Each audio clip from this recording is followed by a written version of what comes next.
A continuación, Interfaz, revista educativa. Hoy, lunes 4 de febrero en Interfaz, este 2019 se conmemoran 500 años de la llegada de Hernán Cortés a México y el Instituto Nacional de Estudios Históricos de las Revoluciones de México nos explica la importancia de este hecho histórico. El Museo de Antropología e Historia se une a la conmemoración de los 500 años de la llegada de Hernán Cortés con la muestra Golfo, Mosaico Ancestral. Nos visita en el estudio el arqueólogo Arturo Montero, quien nos hablará de la ruta que siguió Hernán Cortés a su llegada a México.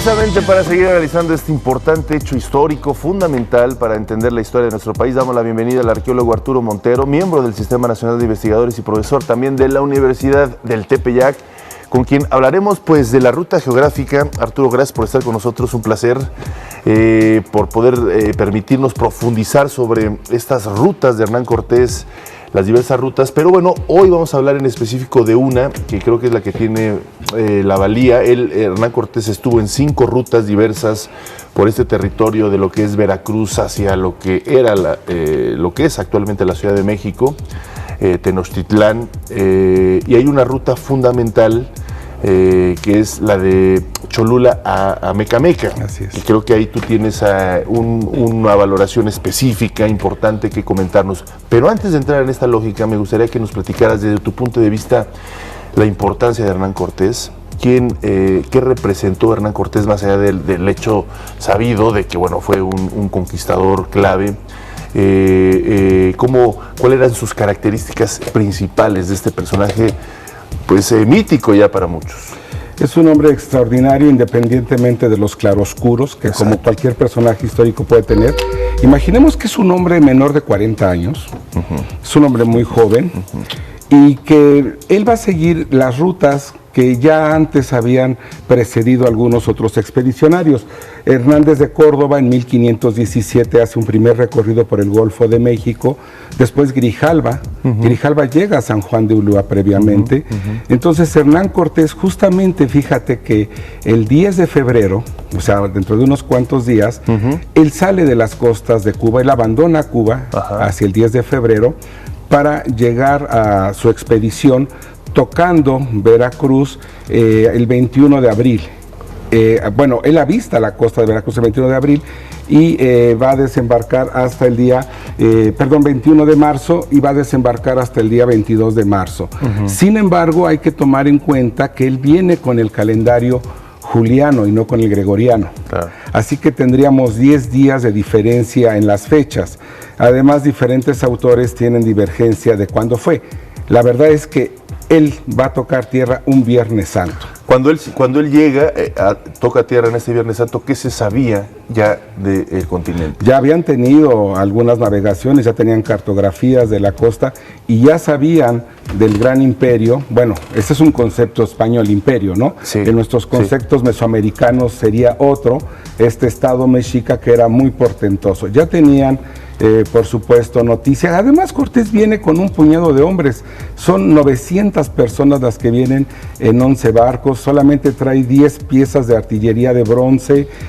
Trae otros pequeños piezas de artillería que eran no tan grandes como los cañones, como lo que estamos viendo ahora en estas imágenes de una película de 1954, si mal no recuerdo, que es Capitán de Castilla. Ahí se ven las piezas de artillería. Esta es una representación de Cholula, y cuando llega a Tenochtitlán, justamente por el lugar que a mí me parece muy interesante, que es Paso de Cortés, porque toda la ruta que conmemoramos ahora en 2019 es la única que lleva su nombre, Paso de Cortés. Que va de Cholula a Mecameca. Pero además hay que imaginar que Cortés no es el bárbaro, es un hombre del Renacimiento, y esto es importante porque vienen tomando nota de todo lo que van recorriendo y van haciendo cartografía. En una de las cartas de relación, justamente en el mapa que estamos viendo ahorita, que esa es la parte de Cholula a Mecameca que he trabajado, he hecho esta animación para esta ocasión, él trae cartógrafo y traen sextantes y van midiendo la altura del sol. Le escribe al rey de España que estando a 20 grados del septentrión, o sea, 20 grados de latitud norte, tiene nieve. Mira. Considerando que son tierras cálidas. Claro. Ahora, la verdad es que no estaba a 20 grados, estaba a 19 grados, pero tener un grado de error con sextante en tierra es mínimo. ¿Por qué considero que esta parte de Cholula a Mecameca es importante? Si me lo permites, para poder explorar bien lo que nos estás comentando, vamos a hacer una breve pausa para que precisamente nos digas esta importancia y relevancia. Estamos platicando con el arqueólogo y doctor Arturo Montero sobre este hecho fundamental que se cumple en el 2019, los 500 años de la llegada de Hernán Cortés a nuestro país. Vamos a hacer una breve pausa y regresamos.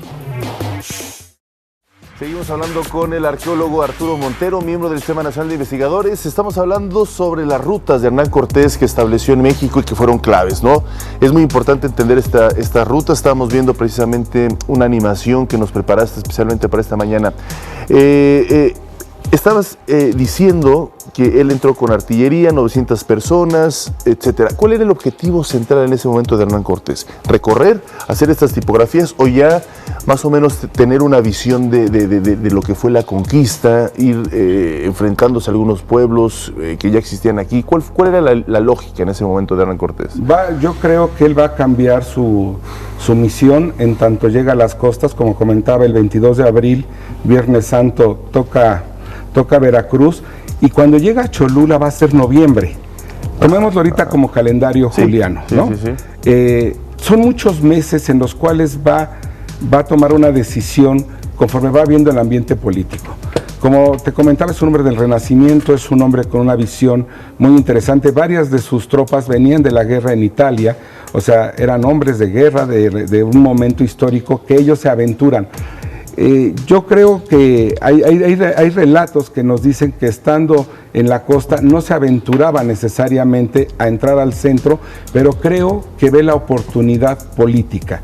Claro. Y en el corte veíamos en una entrevista que habla justamente de las alianzas.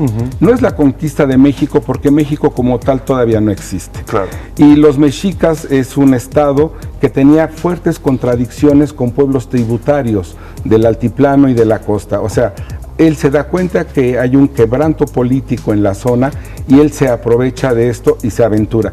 Creo que van a ser decisiones que va a ir tomando sobre el camino, que lo van a ir cada vez metiéndose más, aunque sus hombres lo van a cuestionar.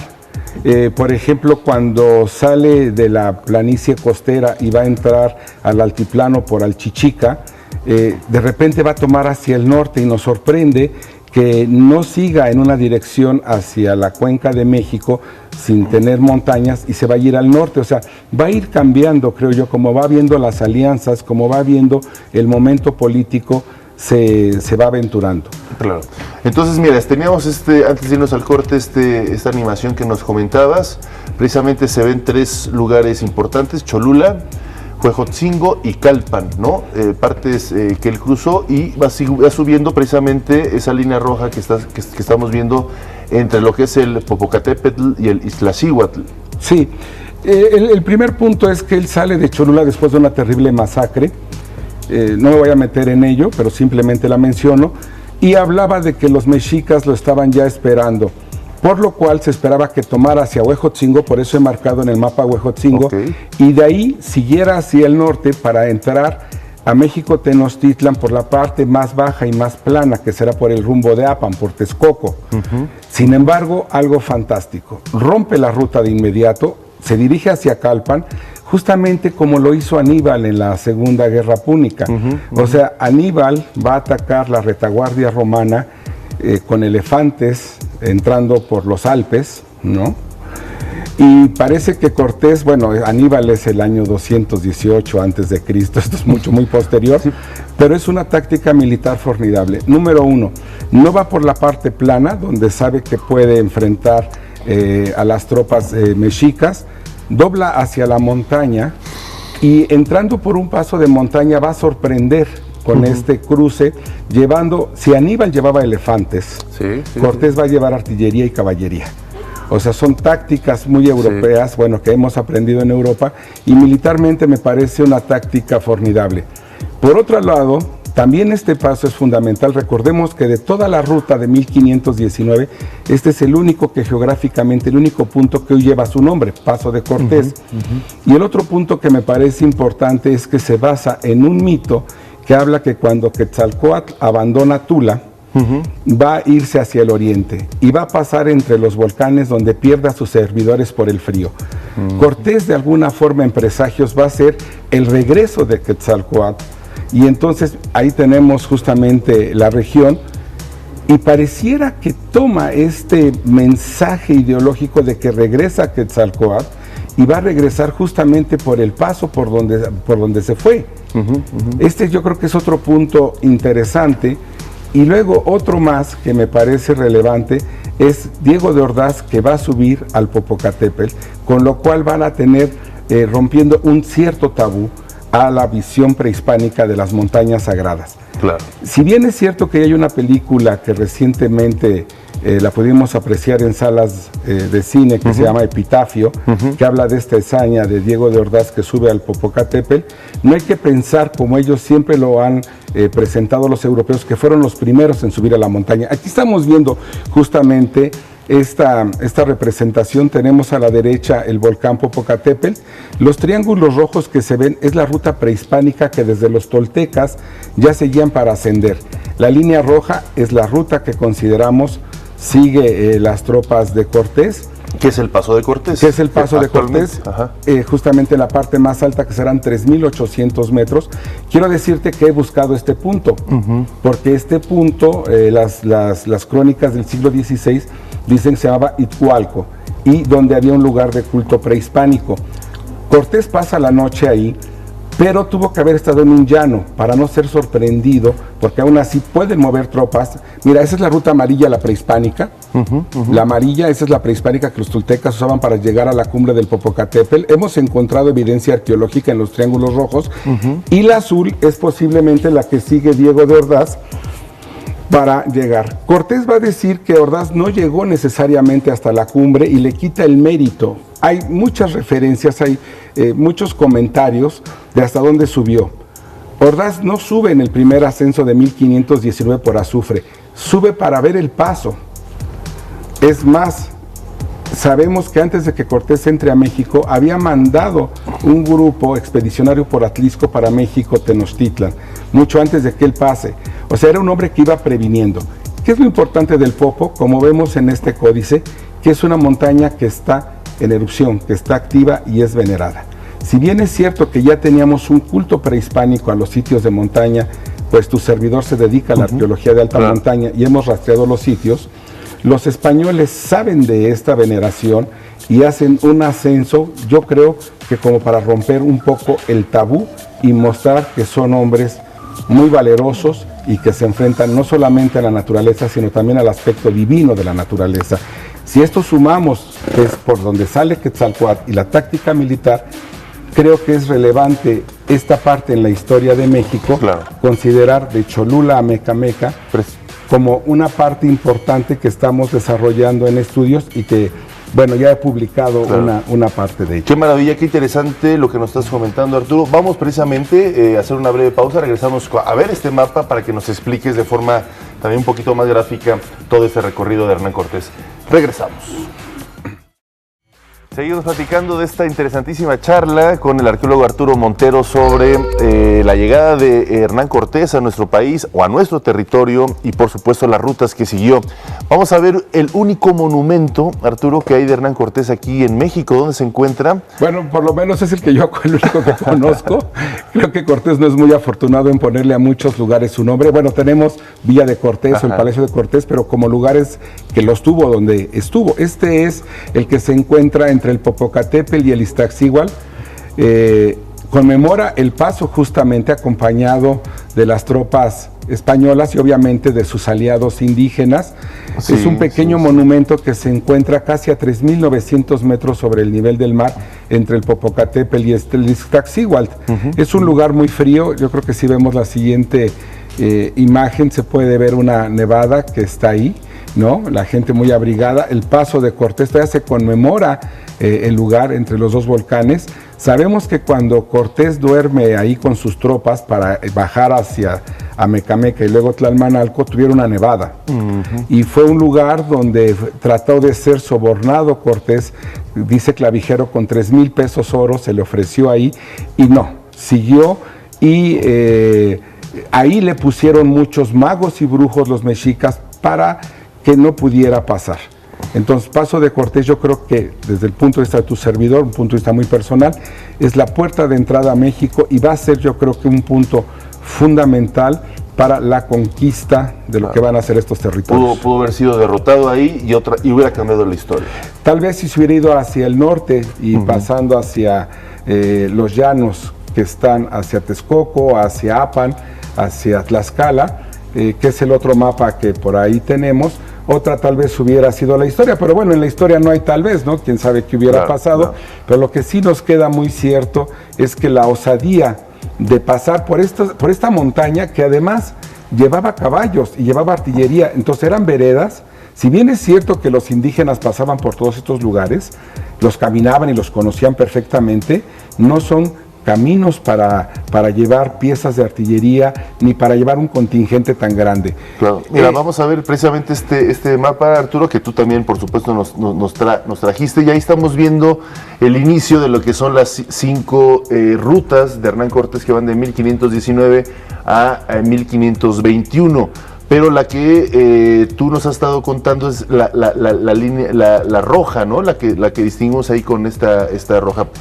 No obstante, sí me gustaría que nos platicaras un poquito cuál fue la idea de estas cinco rutas y por qué destacas la roja tú. Bueno, la roja por ser la primera es una ruta interesante porque va cambiando, vamos viendo cómo va tocando lugares y va regresando. Que todas inician en San Juan de Ulúa. En San Juan de Ulúa, en Veracruz, y entonces va a ir cambiando. Ahí tenemos el paso, bueno, va subiendo. Ajá. Y luego llega a Jalapa, que ahí la tendríamos a la izquierda. Ajá. Y estamos en una parte tropical. Fíjate lo que sería para ellos, que es como Cuba, una parte tropical. Claro, sí. Van a subir por atrás del cofre de Perote. Ajá. Y van a llegar al altiplano por Alchichica. Y esto va a ser impresionante porque después de ir subiendo en una montaña tropical, van a llegar a un altiplano árido y donde el agua, como Alchichica, es salobre. Esa es la parte cuando él sale de Cuba, que ahorita estamos conmemorando que deja las costas cubanas el día 10 de febrero, que serán unos cuantos días. Y bueno, va a seguir toda una ruta. Por Islas Mujeres, sí, hasta todo lo que es la península de Yucatán, hasta llegar al Golfo, ¿no? Hasta San Juan de Ulúa. Que es una ruta de cabotaje, va costeando, que esto ya había sido explorado por Hernández de Córdoba y por Grijalva, ya estaban de alguna forma en conocimiento de estos territorios, pero Cortés sí va a tener ya la osadía de introducirse tierra adentro. Va a ser un recorrido esta primera ruta de Cortés que conmemoramos en 1519 de más de 650 kilómetros. Hasta que llega hasta Tenochtitlán, como ahí lo podemos ver, ¿no? Precisamente, sí, que es pues el primer encuentro fuerte en cuanto a cultura se refiere. Sí, ahora después van a venir algunos cambios conforme va a ir haciendo la guerra, conforme van haciendo las exploraciones, conforme llegan más.